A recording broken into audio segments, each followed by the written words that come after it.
Hello everyone, welcome to Iqra online learning platform. Hope you are fine and doing well.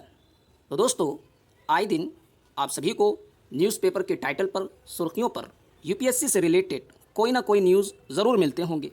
उन्हीं में से एक ये है कि यूपीएससी के चेयरपर्सन मनोज सोनी सर जी ने अपना इस्तीफ़ा यानी कि रेजिग्नेशन प्रेसिडेंट ऑफ इंडिया को सौंप दिया है.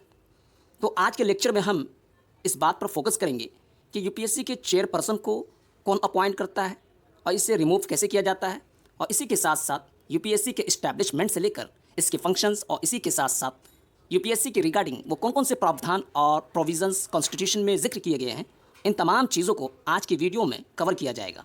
So without taking more time, let me start today's topic.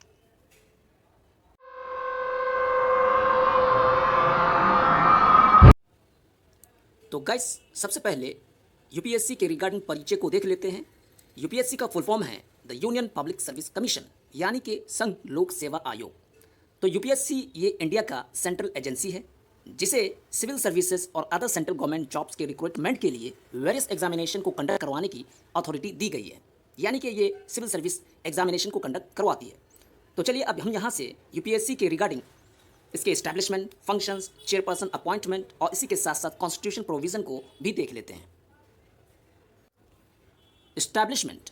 तो गाइस, अब हम यहाँ से इस्टेब्लिशमेंट यानी कि यूपीएससी की स्थापना को देख लेते हैं. तो यूनियन पब्लिक सर्विस कमीशन को इंडियन कॉन्स्टिट्यूशन के अनुच्छेद 315 के अंडर बनाया गया था, इस्टेब्लिश किया गया था. लेकिन ये 1 अक्टूबर 1926 में वजूद में आया, एग्जिस्टेंट में आया. उस वक्त इसका नाम पब्लिक सर्विस कमीशन था. लेकिन जब देश आज़ाद हुआ, जैसे ही हिंदुस्तान ने इंडिपेंडेंस को हासिल किया, उसके बाद पब्लिक सर्विस कमीशन का नाम बदलकर यूनियन पब्लिक सर्विस कमीशन रख दिया गया. Functions of UPSC. तो गाइस, अब हम यहाँ से यूपीएससी के कार्य को देख लेते हैं.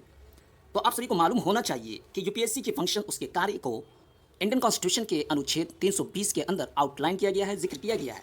जिसमें से पहला है कंडक्टिंग एग्जामिनेशन, यानी कि यूपीएससी एग्जामिनेशन को कंडक्ट करवाती है. यानी कि यूपीएससी का प्राइमरी फंक्शन यूनियन सर्विस के अपॉइंटमेंट के लिए एग्जामिनेशन को कंडक्ट करवाना. एंड द नेक्स्ट, रिक्रूटमेंट, यानी कि यूपीएससी इंटरव्यू के जरिए सिलेक्शन रिक्रूटमेंट को डायरेक्ट करता है. यानी कि जब आप यूपीएससी का एग्जाम देते हैं तो पहले आपको प्री क्वालिफाई करना होता है. जब प्री क्वालिफाई हो जाता है तो आप मेंस लिखते हैं. जब मेंस भी आपका क्वालिफाई हो जाता है तो फिर आपका इंटरव्यू होता है. तो उसके ताल्लुक से यूपीएससी रिक्रूटमेंट के लिए डायरेक्शन भी प्रोवाइड करता है. And the next, advisory function, यानी कि UPSC disciplinary action, transfer, promotions और इसी के साथ साथ रिक्रूटमेंट के मेथड से रिलेटेड मैटर पर गवर्नमेंट ऑफ इंडिया को एडवाइस भी करता है. यानी किसी ऑफिसर को ट्रांसफ़र करना हो, किसी को प्रमोट करना हो, किसी की बहाली करनी हो, इन तमाम मसाइल के ताल्लुक से हुकूमत हिंद को यूपीएससी क्या करता है, एडवाइस देता है, सजेशन प्रोवाइड करता है. And the next, suitability test, यानी कि यूपीएससी सिविल सर्विसेज और पोस्ट के अपॉइंटमेंट के लिए भी एग्जामिनेशन को कंडक्ट करवाती है. And the next, disciplinary matters, यानी कि गवर्नमेंट ऑफ इंडिया के अंडर काम करने वाले व्यक्ति के डिसिप्लिनरी मैटर्स पर भी एडवाइस करती है. एंड द नेक्स्ट, अदर्स, यानी कि प्रेसिडेंट ऑफ इंडिया के रिक्वेस्ट पर यूपीएससी अदर फंक्शंस को भी परफॉर्म करती है. तो दोस्तों, अब हम करंट सिनारियो को देख लेते हैं कि अभी यूपीएससी में क्या चल रहा है.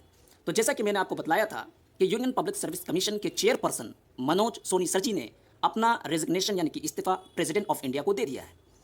और इसके पीछे का रीज़न इनका पर्सनल रीज़न था. पर्सनल रीज़न की वजह से इन्होंने अपना रेजिग्नेशन प्रेसिडेंट ऑफ इंडिया को सौंप दिया है. और इनका रिटायरमेंट 2029 में होना था, लेकिन रिटायरमेंट से 5 साल पहले ही इन्होंने अपना इस्तीफा पर्सनल रीज़न की वजह से प्रेसिडेंट ऑफ इंडिया को सौंप दिया है. और इसी के साथ साथ मिस्टर सोनी जी ने 2017 में कमीशन को ज्वाइन किया था एज ए मेंबर, और इसी के साथ साथ 16 मई 2023 में चेयरपर्सन के तौर पर शपथ भी ली थी. तो मतलब ये हुआ कि मनोज सोनी सर जी ने यूपीएससी के मेंबर भी थे, और मेंबर होने के साथ साथ ये उनके चेयरपर्सन भी थे, यानी हेड थे. Chairperson appointment. तो गाइस, अब हम यहाँ से यूपीएससी के अध्यक्ष की नियुक्ति के प्रोसीजर को देख लेते हैं. तो गाइस, सबसे पहली चीज़ ये, चाहे वो यूपीएससी के मेंबर्स हों या चेयरपर्सन हों, इन तमाम को प्रेसिडेंट ऑफ इंडिया के द्वारा ही अपॉइंट किया जाता है. जहाँ तक बात है सर्विस के टर्म्स और कंडीशंस की, तो इन तमाम चीज़ों को भी प्रेसिडेंट ऑफ इंडिया के द्वारा ही डिटरमाइन किया जाता है कि इनके सर्विस के टर्म्स क्या होंगे और इनका कंडीशंस क्या होगा. इन तमाम चीज़ों को प्रेसिडेंट ऑफ इंडिया ही क्या करते हैं, डिटरमाइन करते हैं. और जहाँ तक बात है कि चेयरपर्सन और मेंबर के टेन्योर क्या होंगे, तो इसको यहाँ पर जिक्र किया जा रहा है कि 6 साल तक या ये कि 65 साल की उम्र तक ये ऑफिस को होल्ड कर सकते हैं. इनमें से जो भी पहले हो जाएगा उसके मुताबिक इन्हें रिटायर होना पड़ेगा। इसका मतलब ये है कि अगर एज 63 है लेकिन उन्होंने ऑफिस को ज्वाइन करने से 6 साल हो चुके हैं तो भी वो रिटायर हो जाएंगे, या ये कि अगर 6 साल तो कंप्लीट नहीं हुआ है लेकिन इनकी उम्र 65 साल हो चुकी है तो भी ये रिटायर कर जाएंगे। Constitutional provision. तो गाइस अब हम यहाँ से यूपीएससी के संवैधानिक प्रावधान को देख लेते हैं। आप सभी को मालूम होना चाहिए कि यूपीएससी से रिलेटेड प्रोविजंस और प्रावधान को कॉन्स्टिट्यूशन के पार्ट 14 में अनुच्छेद 315 से लेकर 323 के बीच में जिक्र किया गया है। अब हम यहाँ पर वन बाय वन हर एक को देख लेते हैं। पहला है आर्टिकल 315। ये यूनियन और इसी के साथ साथ स्टेट दोनों के लिए पब्लिक सर्विस कमीशन के इस्टेब्लिशमेंट उसके बनाने की बात करता है। आर्टिकल 316 ये मेंबर्स के टर्म्स और इसी के साथ साथ उसके अपॉइंटमेंट के बारे में हमें इंफॉर्मेशन देता है।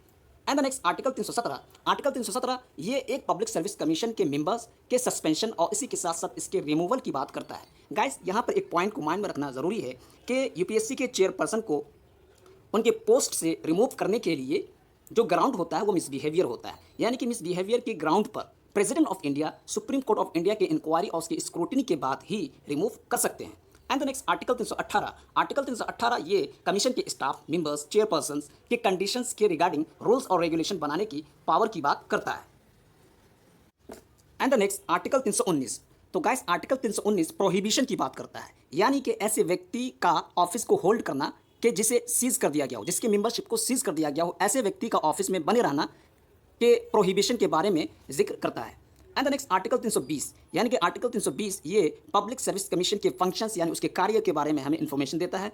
एंड द नेक्स्ट आर्टिकल 321 ये पब्लिक सर्विस कमीशन के फंक्शंस के एक्सटेंशन के बारे में हमें बतलाता है। एंड द नेक्स्ट आर्टिकल 322 ये पब्लिक सर्विस कमीशन के एक्सपेंसेस यानी कि पब्लिक सर्विस कमीशन में जो भी अखराजात आते हैं उसके बारे में हमें बतलाता है। एंड द नेक्स्ट आर्टिकल 323 ये पब्लिक सर्विस कमीशन के रिपोर्ट के रिगार्डिंग इन्फॉर्मेशन को प्रोवाइड करता है। तो गाइज आज के लेक्चर का कंक्लूजन ये है कि यूपीएससी सिविल सर्विसेज के लिए कैंडिडेट्स के मेरिट बेस्ड सिलेक्शन को इंश्योर कराने में एक क्रिटिकल रोल को प्ले करता है और इसी के साथ साथ हिंदुस्तान में पब्लिक एडमिनिस्ट्रेशन की इफिशिएंसी और इंटीग्रिटी को बनाए रखता है। तो गाइस वीडियो को वाइंड अप करने से पहले, समाप्त करने से पहले, क्या आप इस क्वेश्चन का आंसर बता सकते हैं कि नेशनल सिविल सर्विस डे हर साल किस तारीख को ऑब्जर्व किया जाता है?